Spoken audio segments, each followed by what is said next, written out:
There we are in progress. Um, I, as I've said in the past, I had not read this book before, but I hope you're enjoying it because I'm getting so many great insights. This past chapter 3 has been really helpful for me, especially in terms of my interests in ecology and theology. But you know what Crossan is doing is working now through the various statements that we find in the Lord's Prayer, and we're right at the very beginning. And when we look at hallowedness of God's name and the question he raises, and what we talked about last time, is what is the content of this holiness? When we say hallowed be your name, God, what do we mean by that? And it's this opportunity to reflect on this that Crossan uses to introduce us to the priestly tradition. Um, Last week we talked a little bit about, how the Hebrew Bible and especially the Torah and some of the historical books were written over four basic periods of time, and the most recent uh, what's the right word? The most recent section of text. I don't want to make it sound like, one book was written in this age and the next book was written in this age. Actually, if you read through, the Torah and the historical books, you're reading strands of literature, some of which were written in 950, and then maybe in the very next verse, you're reading something was written in 400 of the common before the Common Era. So the way the Bible was written, the Hebrew Bible was written, it's really best to say it was edited. It was certainly written and started out as oral tradition, but edited by a group of priests, 200, 300 to 200 years before the time of Christ. But the section that Crossan is looking at is known as the priestly tradition. And remember that it was after the Babylonian captivity, and the people of Israel, the Jews, were returning from Babylon and wanting to establish for themselves some way to ensure that their identity would remain secure. And so the whole elaboration of the book of Leviticus, in which you have a number of covenant codes that are created that are going to try to instruct people on how to be God's people. And at the core of that is how to be holy like God's people. So there's a whole section of Leviticus called the Holiness Code that refers to ways in which the people can best represent their God through their actions. The Holiness Code is a guide for really manifesting God's holiness. And if God is holy, then the people of Israel are called to be holy as well. Um, and so we talked a little bit last time about the importance of creation in this, because, and this is the place where I'm just so grateful for an insight, I think is what Crossan is saying. Um, but we looked at the creation account last time, and remember that very first chapter of Genesis was written during the Babylonian captivity as a kind of affirmation of faith, especially in a dominant context where the Babylonian creation account was just everywhere. The great god Marduk kills his grandmother Tiamat and creates the world out of that. And that was, enacted and ritualized in various ways. Unless the Jews become assimilated into that culture, and many did, uh, they would gather, and in the absence of a temple, the only thing that could serve as a temple for them would be the word, would be the Torah. And they would read the Torah, they would explicate the Torah, the rabbis would do this, and they would also come up with new liturgies. And Genesis chapter 1 was the liturgy that was sung or repeated quite often on the Sabbath day in Babylon. And it was taken back to Jerusalem afterwards as well, and became central to the whole faith of the Jewish people. And that affirms that God is creator and God is universal as well. You might remember from Deuteronomy, "Hear, O Israel, the Lord our God, the Lord is one." Uh, God is universal, and God is also a God of holiness. And that being the case, then the people aren't just simply a chosen people from among many, and God just isn't one God from among many, but God is a universal God and cares for all of creation. And this is evident in the way that the world is created. Uh, 6 days God creates, and then on the seventh he creates the Sabbath. And Crossan wants to make this point that we often think of 6 days of creation and then the day of rest as if it's something uh, separate altogether. And we've come to be misled into thinking that human beings are the crown of creation. We get this from Psalm 8. How majestic is your name in all the earth, and what are humans that you're mindful of them? What is the Son of Man that you are, that you take care of them, but you have made us just a little lower than the angels, as if we are the culmination of creation. And Crossan says, no, that's not the case. It's not humans, but the Sabbath. The Sabbath, this day of rest, or as he elaborates in this text, this day in which inequality and separateness is completely undermined, is obliterated, or to say it positively, a day of equality and justice for all, not just for humans, but for non-humans, and even, as we're going to see, for the land. So this quote, I thought, would be a good place for us to pick up where we left off last time. Crossan makes this point that creation is not the work of 6 days, as is often mistakenly said, and whether it is said literally or metaphorically, historically, parabolically, it is still mistaken. Creation is the work of 7 days, and as its climax, the Sabbath day is built into the very fabric of our world, the very creation of our earth. That is why the Sabbaths, plural, are so important for understanding the holiness of God and what it means to make and keep holy the name of God. This is, as I was thinking about this idea that justice and equality is, like a thread in a tapestry, is just permeates the whole of the created world. The Sabbath was with God in the beginning, right? You might say, if I could, borrow a text. And in God's creation, there was the seed of the Sabbath that began to grow and grow and grow till finally the culmination of creation on the seventh day is when that Sabbath becomes completely manifest. But it's there in the previous days as well. And I began to think to myself, is this, I'll pass up on this. Is this kind of a model of salvation history as well? We have dispensationalists that talk about the various dispensations, and finally there is the dispensation of, the apocalypse and the rapture and everything.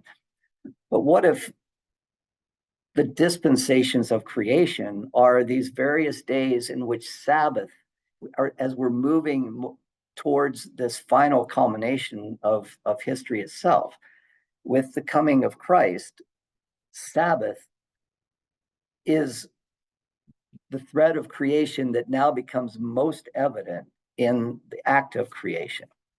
That thread that was always there and was active in God, creating a covenant with the people, God speaking through the prophets, the thread becomes much more visible till finally with the coming of Christ, the Son of Man, who represents the holiness of God, that thread becomes in the tapestry of creation, the most prominent aspect of it.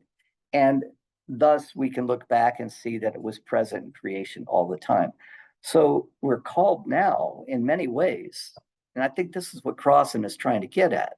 We're called now into establishing Sabbath in all things, uh, by which I mean not just a day of rest, but an attitude, an orientation towards equality and justice, as was God's intent from the very beginning.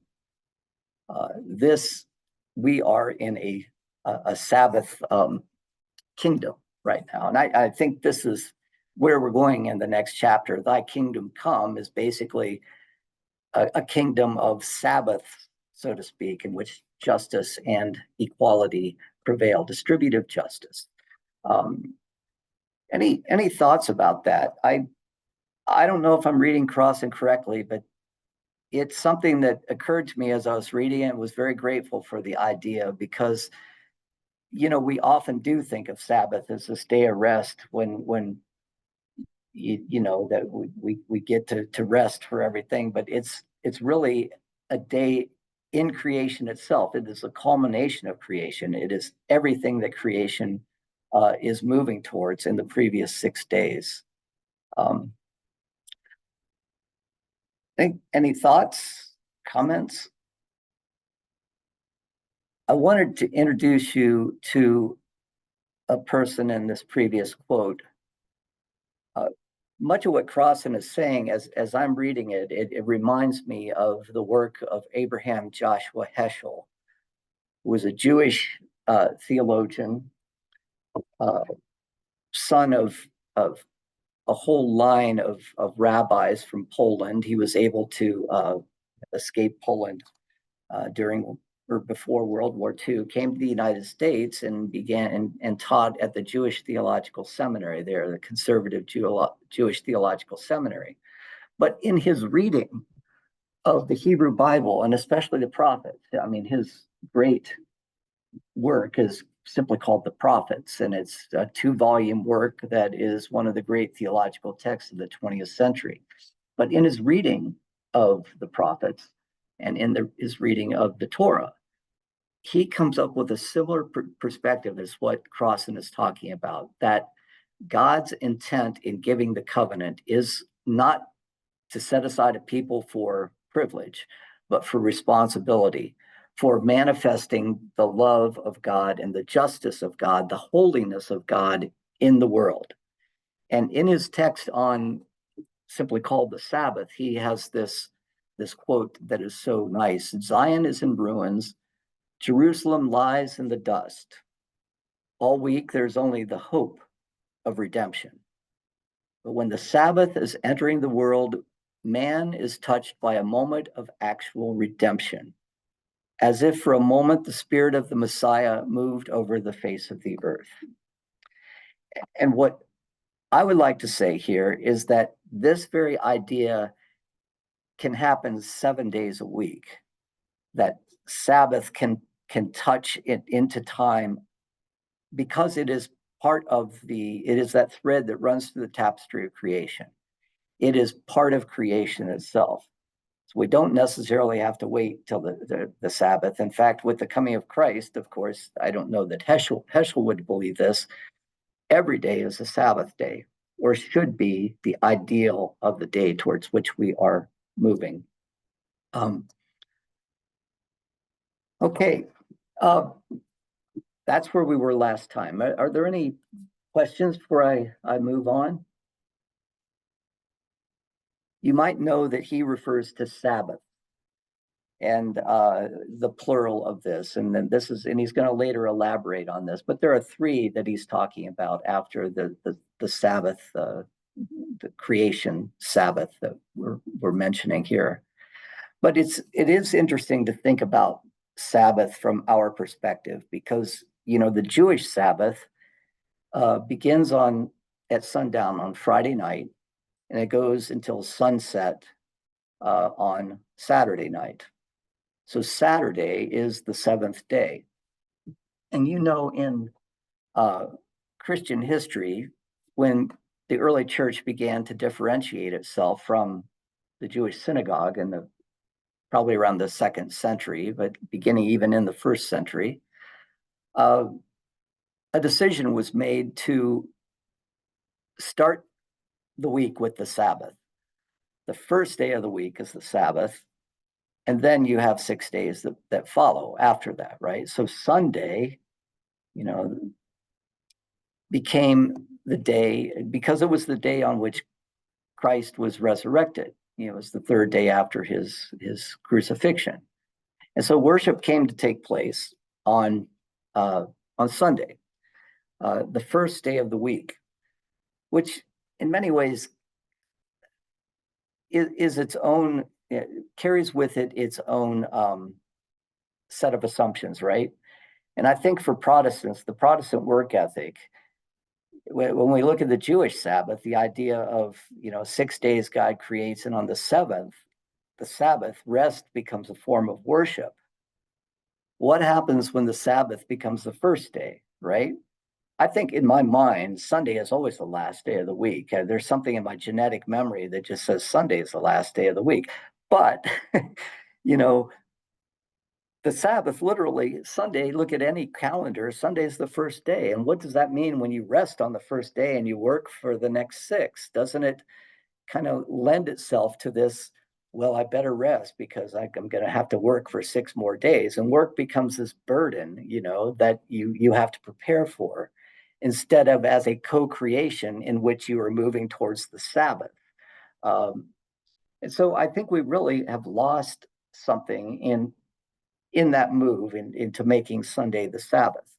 This idea that the Sabbath is the culmination, not the beginning, really helps us to move, to give us an understanding of what it means to hallow a day after working alongside God as we are called to do. But this day of Sabbath is one in which all things are given an opportunity for rest. It's a day of equality. Now, I got this. Should have looked for this in my book here.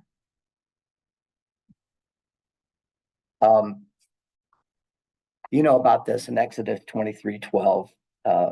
6 days you shall do your work, but on the 7th day you shall rest, so that, and this is where Crossan is going to italicize the in order to, so that your ox and your donkey may have relief, and your homeborn slave and the resident alien may be refreshed.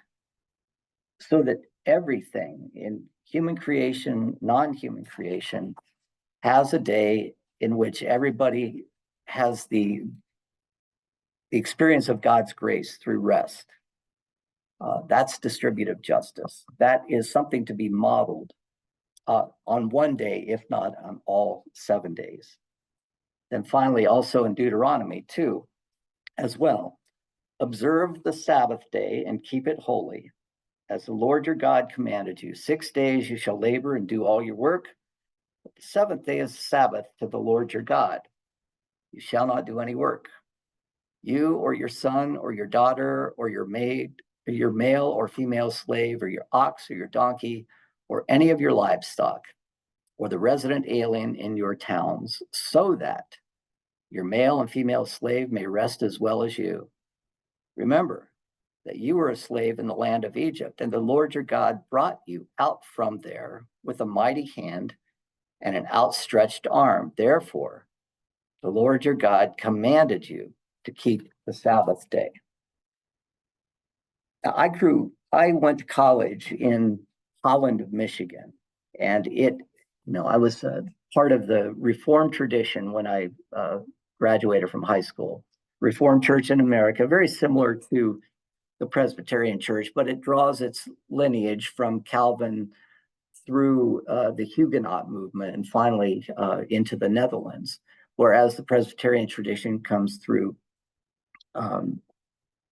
John, or no, gosh, can't remember his name. The Scottish, well, the Presbyterian tradition comes. I'm sorry, John Knox, I think. John Knox.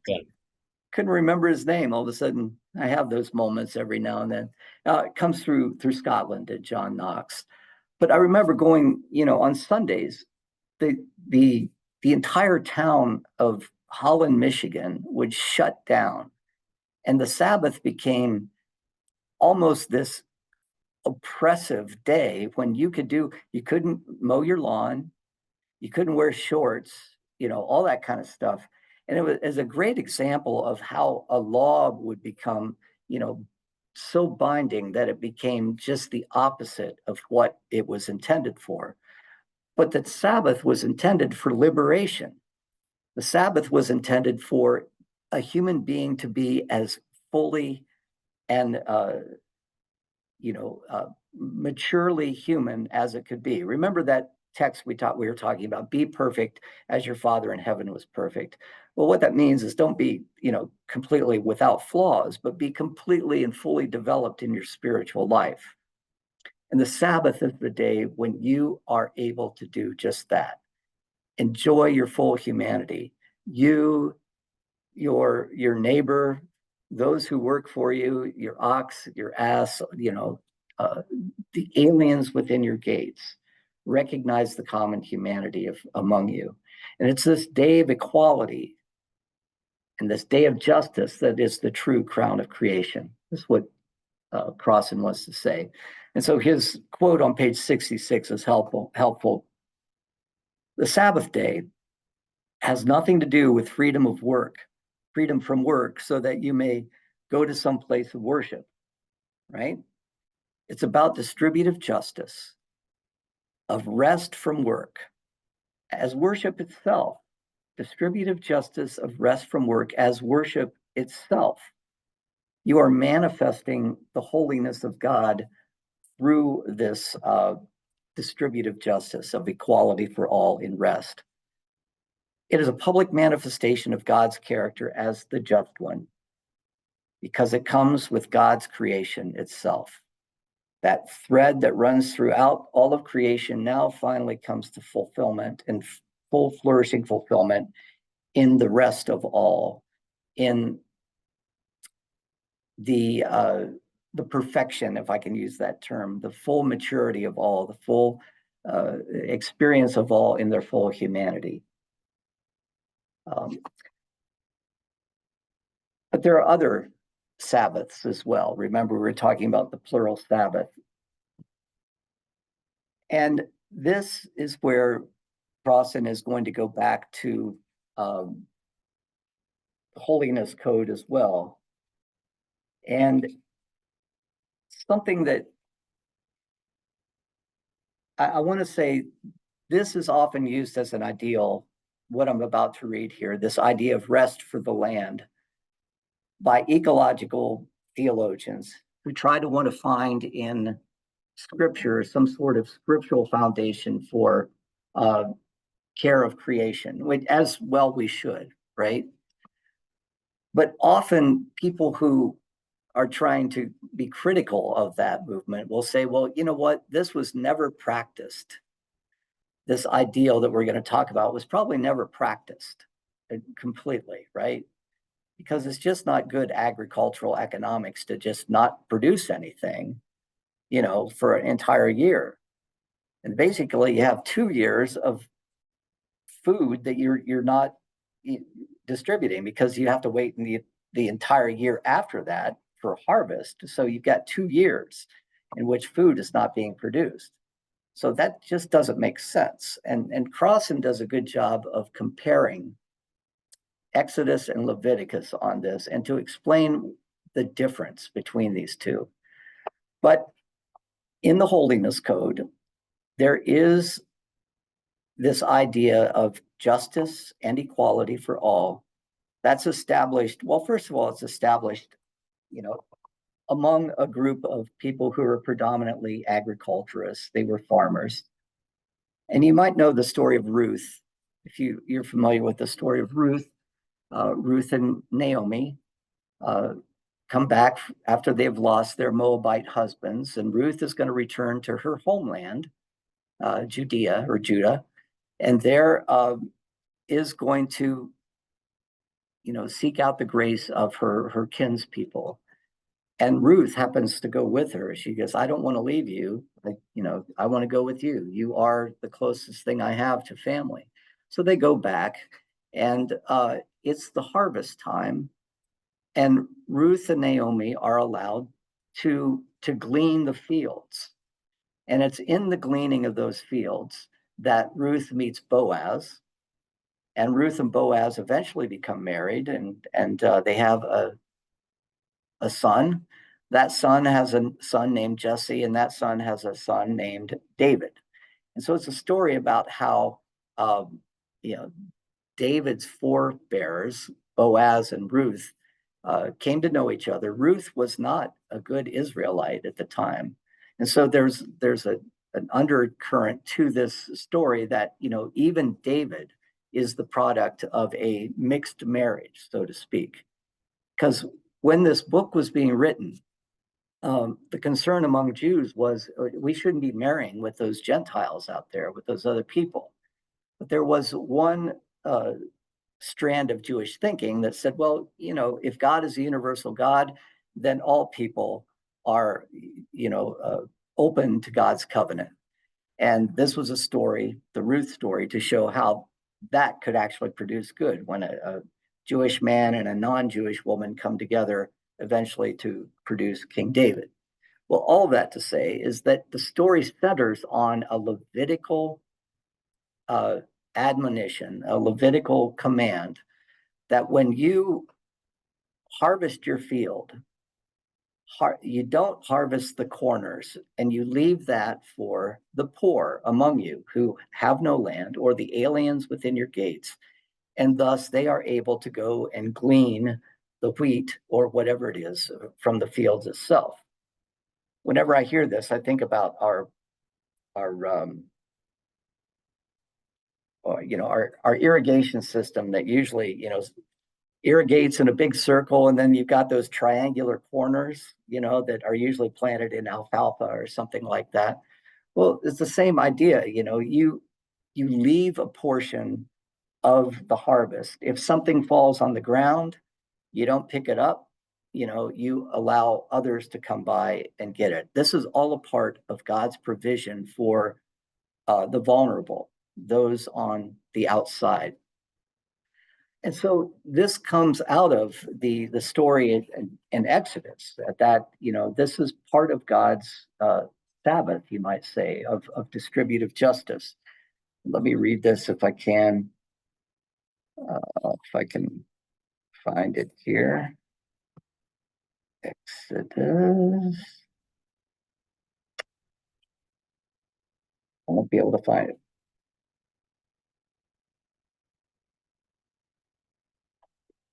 Well, in Exodus, darn it. Oh, here it is. I'm sorry. I was on the wrong page. I'm on page 67. This is Exodus. Now remember, when Exodus is written, it's probably written around 850 before the Common Era, well before the Babylonian captivity. David was king 150 years prior to this, written probably with an agricultural group of people in mind. And so here's God's command to that people. God giving this command ostensibly in the desert before they come into the land of Israel. But this text is written well after that. For 6 years you shall sow the land. You see that pattern there. For 6 days you shall toil, and on the seventh you shall rest. The same for the land. For 6 years you shall sow the land and gather its yield. But the seventh year you shall let it rest and lie fallow, so that the poor of your people may eat, and what they leave, the wild animals may eat. So when the poor gather, the wild animals may come in and gather as well. Think of the cranes out there in the cornfield. You shall do the same with your vineyard and with your olive orchard. So this is a social justice, a distributive justice command that God is making. And Crossan makes the point that what we're talking about here, this is an extension of that gleaning commandment: leave a portion for the poor. But what we're probably talking about here is not so much, letting the land lie fallow for a year, as is going to happen in Leviticus, but the idea that 1/7 of what you produce should be set aside for the poor. This is, important that we do this. This is all a part of the distributive justice. However, when we get to Leviticus 25, and that's the next on the page here, which is on page 68, it says this. And remember, Leviticus 25 is going to be written after the Babylonian captivity by this priestly tradition around 500 to 400 BCE. The context is God speaking to the people while they're in, the Sinai Peninsula, about to come into the land of Canaan, the time of Moses. When you enter the land that I'm giving you, the land shall observe a Sabbath for the Lord. 6 years you shall sow your fields, and 6 years you shall prune your vineyards and gather in their yield. But in the 7th year there shall be a Sabbath of complete rest for the land, a Sabbath for the Lord. You shall not sow your field or prune your vineyard. You shall not reap the aftergrowth of your harvest or gather the grapes of your unpruned vine. It shall be a year of complete rest for the land. You may eat what the land yields during the Sabbath. You, your male and female slaves, your hired hand, and your bound laborers who live with you, for your livestock also, and for the wild animals in your land, all its yield shall be for food. Now, during the Sabbath, there might be something that grows there. You can eat that, but you're not going to sow anything for the Sabbath. Well, Crossan makes the point that, this just isn't good agricultural economics, just letting the land everywhere lie fallow. He makes the point, and if you're a literalist, you're not going to agree with this, but the literalists have never been very literal about this tradition, that this is a shock treatment, that the priests are writing in such a way so that the people reading this in 500 to 400 BCE, after the Babylonian captivity, when they're asking themselves, how can we live to be holy like God wants us to be holy? You recognize that all of creation belongs to God. And the Sabbath is a part of the entire creation. And if that's the case, it's only logical that the creation itself must have a Sabbath. Later on, Paul is going to talk about, the creation itself is awaiting the revelation of the children of God. The creation is awaiting God's people to see that creation itself is part of that distributive justice equation. This is something that no doubt was never practiced, but it has a shock value to help people see, okay, maybe I can see my laborers, having a day of rest, and I can see the animals having a day of rest. But the land itself, we often think of it in really inanimate, as having no quality whatsoever. But it has, if we can use the term, personhood here.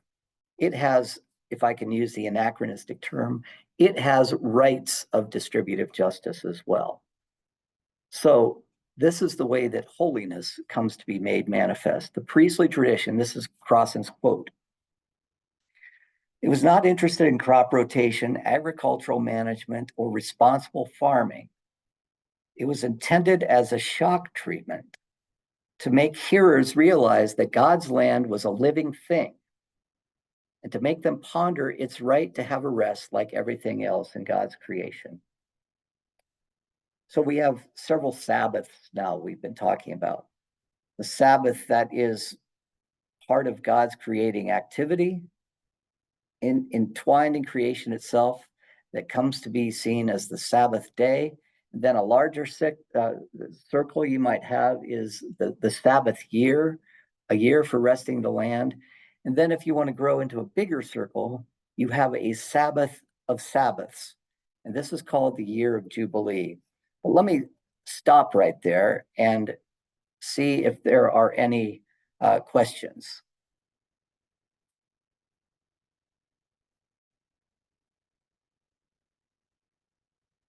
Dan? Yeah, Denny? I think it's worth remembering that the majority of the population was in early agricultural mode and or hunter and gatherers. Mhm. And their notion of property, particularly for hunters and gatherers, not for agriculturalists so much, uh, was, very liquid, if you will. Mhm. Yeah, And so the concept of entitled property uh, basically is growing through the use of irrigated uh, agriculture in this part of the Middle East, right, in the entire world. right. That's right. That's interesting what you say. So, in other words, to use, I think John Locke's philosophy that you have added your labor to the land through your irrigation, and therefore it becomes that which was, kind of a free commodity now becomes something that you have added your labor to, and thus becomes your property, a possession. Right. Pretty, and we're The seeing common, that happening over a long period of time, right? yes. And as Uh, a little piece to that, I think it's kind of interesting, maybe coincidence, that the 7 year Sabbath uh, translated into sabbaticals in the right, early universities exactly. as a time not so much of rest, but of creativity, of release from one's normal tasks. Does that make any No, sense? no, that makes perfect sense. And I'm so glad you brought it up because I think that is a good model for what the Sabbath that we're talking about, the Sabbath day, is meant to be. We are co creators with God, right? Our work is a form of co creation, but there's also a co creation that is just there, that is not so much work as delight in creating. And that's what the Sabbath is meant for. And so, this idea of sabbatical, where a professor or instructor takes off every seventh year, and boy, wouldn't it be nice if that actually happened. I was at Hastings College 10 years before I had a sabbatical. uh Decabical, I think you would call it. I was there, but you know that is built on that model, and the word Shabbat means seventh, right? And so it's every seventh year that you would take off and create, and you would fulfill your calling as a scholar. Every seventh day and every seventh year and every Sabbath of Sabbaths, every 50th year, it is an affirmation of your calling as a person, a creation of God, as a co-creator with God. We need that reminder, right? I haven't talked about the Jubilee yet. But remember, we're talking about the seed of Sabbath. We're talking about the Sabbath day, the next circle, and then we're talking about the Sabbath year where the land has its time of rest. And then there was something in Leviticus 25 that, again, was probably never practiced, but it was the ideal that the priest wanted to establish in the holiness code. And that is that every Sabbath of Sabbath, there would be a Sabbath. Every 50 years, there would be something called a Sabbath Jubilee. And before I read it in Leviticus 25, I want you to hear it. um, in the Gospel of Luke. Because if you know the story of Jesus and the introduction of his ministry, when he comes into Nazareth and he goes into the temple, or excuse me, he goes into the synagogue, uh, and as was the case with any Jewish man, who could stand up and read the text of in the synagogue text for the day. Jesus goes in and does just that. Trying to find it here. These onion paper thin pages. I can't get them apart. But he goes into the synagogue, and there he takes up the text of Isaiah 61, and he makes a proclamation. So this is Jesus coming to his hometown synagogue. People all know him as, this is Jesus who played Little League with my kids. Yeah, he's probably a pretty good reader. Let's see what he has to say. Then Jesus, filled with the power of the Holy Spirit, returned to Galilee, and a report about him spread through all the surrounding country. He began to teach in the synagogues and was praised by everyone. When he came to Nazareth, where he had been brought up, he went to the synagogue on the Sabbath day, as was his custom, and he stood up to read. And the scroll of the prophet Isaiah was given to him, and he unrolled the scroll and found the place where it was written, "The Spirit of the Lord is upon me, because he has anointed me to bring good news to the poor. He has sent me to proclaim release to the captives and recovery of sight to the blind, to let the oppressed go free, and to proclaim the year of the Lord's favor." Now, it could just as easily have said, "and to proclaim the year of God's Jubilee." And he rolled up the scroll, gave it back to the attendant, and sat down. The eyes of all in the synagogue were fixed on him. Then he began to say to them, "Today this scripture has been fulfilled in your hearing." And all spoke well of him and were amazed. And later on, he says something they don't like, and they want to throw him off a cliff. But this is the introduction of who Jesus is, according to Luke. This is Jesus coming to proclaim that in his ministry, in his incarnation, the year of Jubilee, not as a year, but the continuous Jubilee of the kingdom of God has begun. So what does that look like? What is the year of Jubilee? Well, we can read about it in Leviticus 25, but I think it's always really important for us to remember that this informed Jesus' own sense of self-identity and of purpose. As a prophet of God, as the Son of God, he is there to make manifest and to embody and to empower others to live this year of Jubilee that is now a perpetual kingdom of God.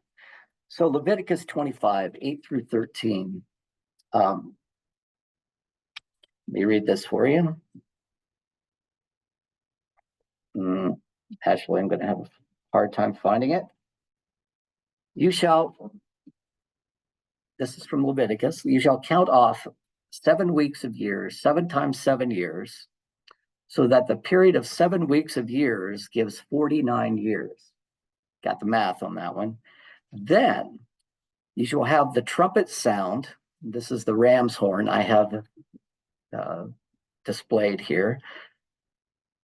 Recalling, by the way, the day of Rosh Hashanah as well as the day of Yom Kippur, the beginning of a consecrated year, right? You shall have the trumpet sound on the 10th day of the 7th month, Yom Kippur, on the Day of Atonement, and you shall have the trumpet sounded throughout all your land, and you shall hallow the 50th year. There's that word, hallowed be your name. You shall make holy the 50th year. What is the content of that holiness?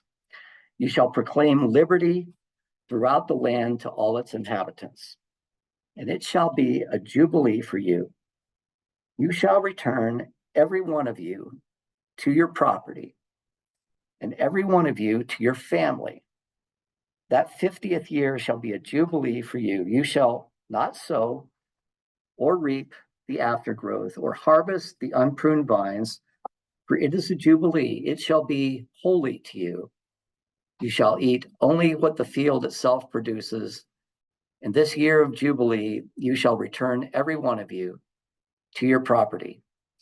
And then eventually it goes on to say, you shall forgive all of those who are indebted to you. Your slaves, your bonded servants shall be set free.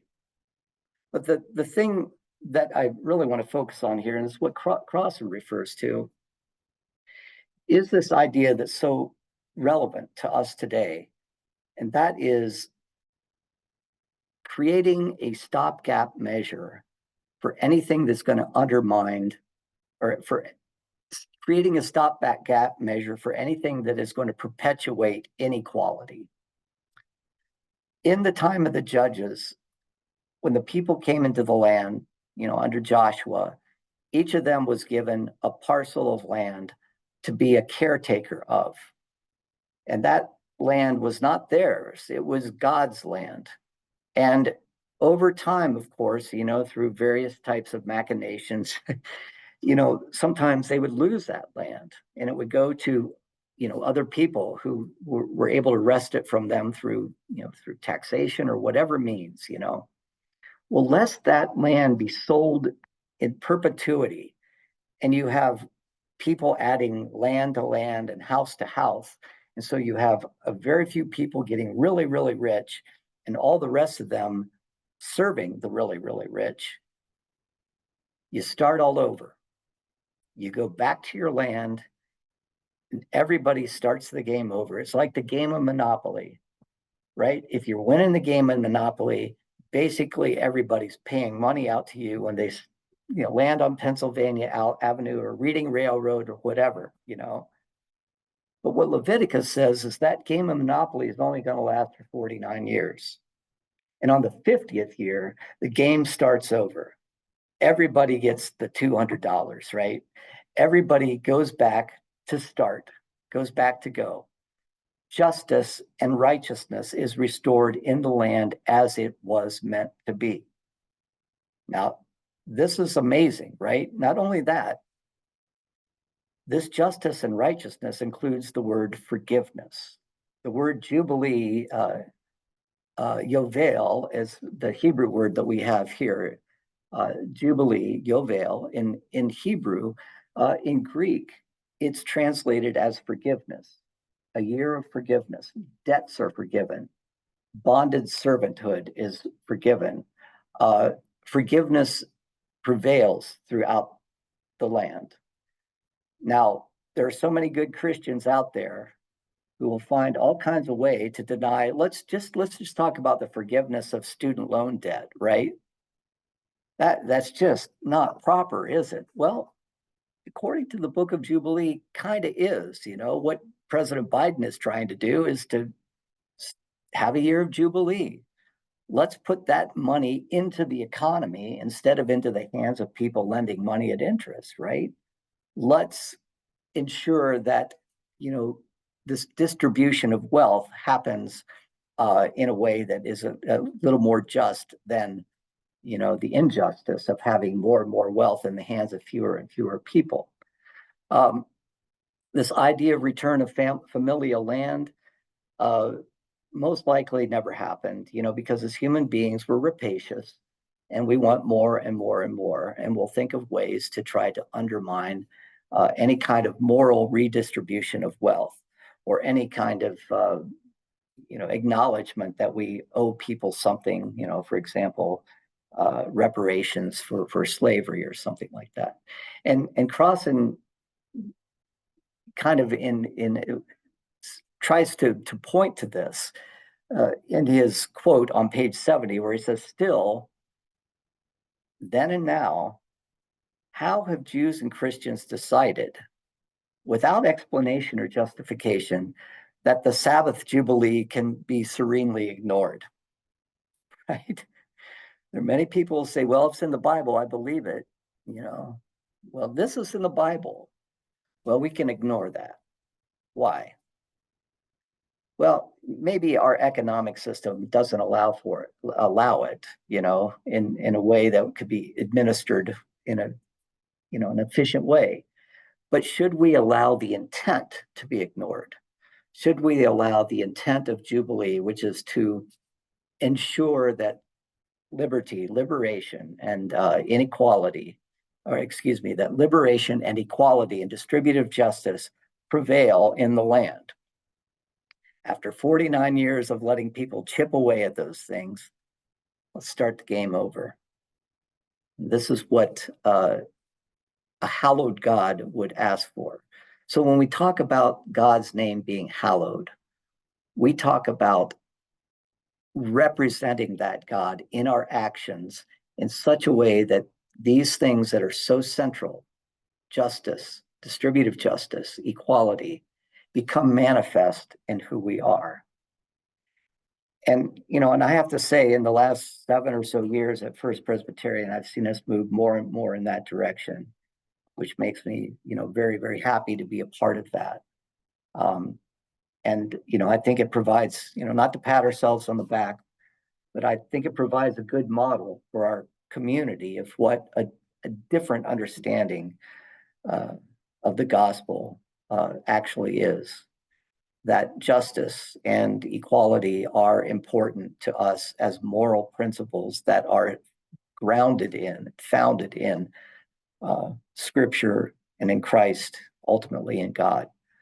So with that, we are concluding chapter 3. Are there any comments or observations you would like to make?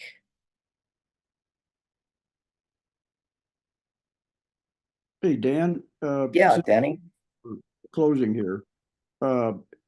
Is there any possibility that that Greek science that came, that was it beginning to bleed into some of the notions of a creation of a universal God? In terms of I think of it as almost the early Greek sense of enlightenment. Yeah, I I I think I know what you mean. For example, Pythagoras.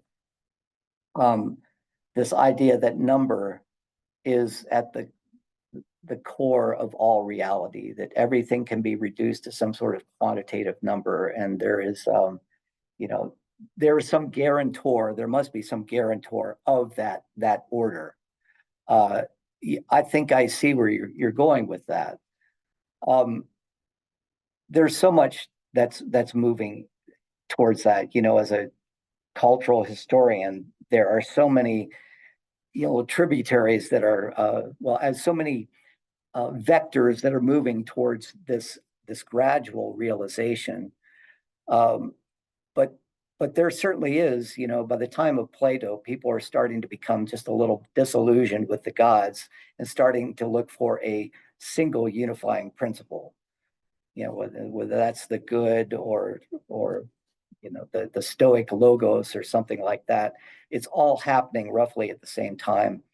Um, Karl Jaspers referred to this as the axial age around 500 BCE, when cultures around the world were starting to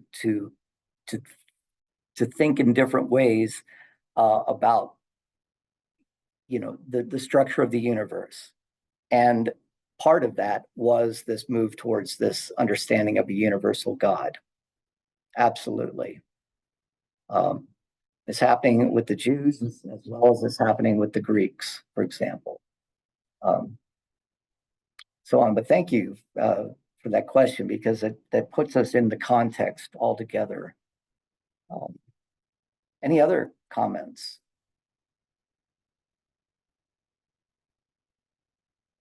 Dan, Yeah, go ahead. I just can't help but imagine what the Babylonians thought when all this was going on. Right? The Babylonians probably really didn't take notice of much of it. You mean while they were during the Babylonian captivity or after, or because the Babylonians were not going to be on the scene after 539 BCE. But the Hebrew people in Babylon were such a minority. I don't even know that if they were even recognized. There were 2,000 of them, perhaps. They were they weren't enslaved, but they were living in ghettos. And the whole process was one of assimilation. The Babylonians thought, well, it'll happen, give them a generation, they'll assimilate to us. And they didn't.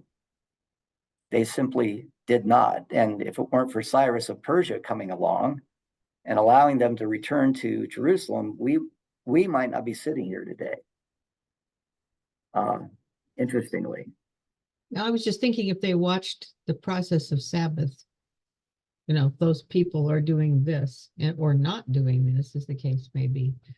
That was an interesting model inside whatever culture they were living in. I don't know. I think I don't have, evidence one way or the other. I'm not aware of evidence one way or the other, unless I think about it for a while. But I think my initial response is the one that I made, and that is, I don't think the Babylonians really cared, as long as they weren't causing trouble, Now the Persians did.